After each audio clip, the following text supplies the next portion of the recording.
It's 7 o'clock in the morning. Maria wakes up and gets out of bed. She puts on jeans and a t-shirt. Then Maria brushes her teeth. She goes to the kitchen and makes coffee. It's tasty and aromatic. Maria usually eats cereal for breakfast. After breakfast, she goes to work. Maria goes to the bus stop.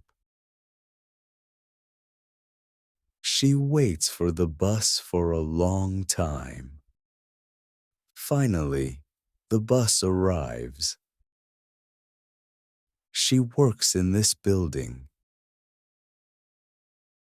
She goes to her computer. Maria works all day. She is very tired. It's already evening. It's time to go home.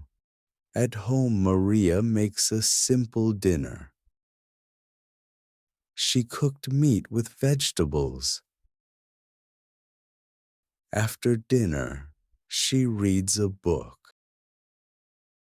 It's already late. Maria goes to bed.